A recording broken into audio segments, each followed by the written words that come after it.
आइए आज हम लोग हिंदी साहित्य में एक विषय संचार क्या है, संचार माध्यम क्या है, इसे समझने की कोशिश करते हैं।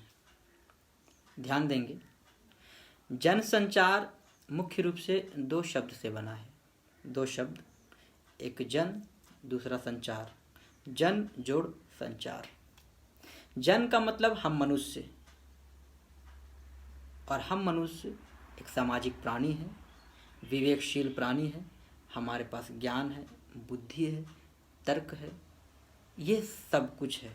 इसीलिए यहाँ पर जन शब्द जो है वो मनुष्य के लिए लगाया गया है। जन का मतलब समझ गए होंगे। संचार, संचार में संस्कृत के चर धातु के लगने से संचार शब्द बना है। चर का मतलब होता है चलना, गतिशील रहना, तत्पर रहना, चलते रहना, यानी कि जन जोड़ संचार। धीरे धीरे स्पष्ट हो रहा होगा। अब हम लोग देखते हैं कि हर एक मनुष्य घर में, परिवार में, समाज में एक दूसरे के साथ गतिशील रहता है, चलता है, फिरता है, और सिर्फ चलना फिरना ही नहीं बल्कि हर तरह के कार्य को वह संपादित भी करता है मनुष्य। तो इससे हम लोग यह समझ सकते हैं कि अपनी भावनाओं को, विचारों को, सूचनाओं को एक दूसरे तक पहुंचाने का जो माध्यम है वह जनसंचार माध्यम कहलाया। और एक दूसरे तक सूचनाओं को प्रदान करना, पहुंचाना जनसंचार ही कहलाया। एक दूसरे तक सूचनाओं को पहुंचाना जनसंचार, एक दूसरे तक पहुंचाने का जो माध्यम है वह जनसंचार माध्यम है। क्लियर? अब हम लोग देखते हैं कि जनसंचार के कई रूप होते हैं।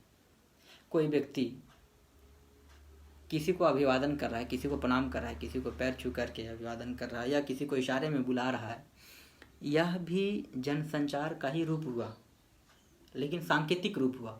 वह बोल नहीं रहा, मुख से कुछ नहीं बोल रहा है, संकेतों में लोगों को बुला रहा है। यह जनसंचार का सांकेतिक रूप हुआ।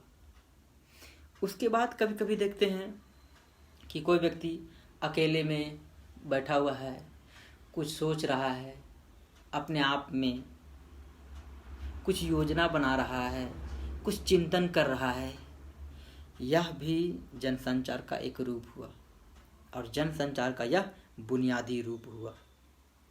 जनसंचार का यह बुनियादी रूप हुआ, आधार स्तंभ हुआ। इसके बाद भी देखते हैं कि कभी कभी दो व्यक्ति एक दूसरे के साथ विचार विनिमय कर रहा है, विचारों का आदान प्रदान कर रहा है। एक व्यक्ति दूसरे व्यक्ति के साथ कुछ तर्क कर रहा है, किसी विषय पर कुछ बहस कर रहा है, किसी विषय पर चर्चा कर रहा है। यह भी जनसंचार का ही माध्यम हुआ। लेकिन इसको हम लोग कहते हैं अंतरवैयक्तिक, यानी इंटरपर्सनल संचार, अंतरवैयक्तिक संचार। इसके बाद देखते हैं कि कोई व्यक्ति किसी प्रकार की सूचनाओं को, भावनाओं को, विचारों का आदान प्रदान समूह के रूप में कर रहा है, बिल्कुल समूह के रूप में कर रहा है। हजारों लाखों लोगों को एक साथ संबोधित कर रहा है, एक साथ कुछ बातें बतला रहा है। यह क्या हो गया? समूह संचार। इसको क्या कहते हैं? समूह संचार।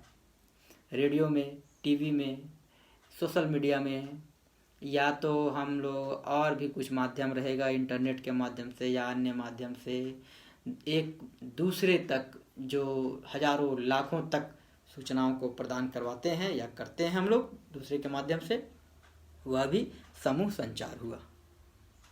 मुझे लगता है यह स्पष्ट हो गया होगा कि जनसंचार क्या है, जनसंचार का माध्यम क्या है। जनसंचार एक व्यक्ति दूसरे व्यक्ति तक एक दूसरे को सूचनाओं का जो आदान प्रदान करता है वो जनसंचार, और आदान प्रदान करवाने का जो माध्यम है वो जनसंचार का माध्यम हो गया। अब जनसंचार के कई रूप होते हैं, मैंने रूपों की भी चर्चा की। आप मेरे वीडियो को सुनिए, इसको ध्यान से, इससे और स्पष्ट हो जाएगा। मुझे लगता है कि यह जनसंचार और जनसंचार माध्यम समझ में आ गया होगा। Thank you.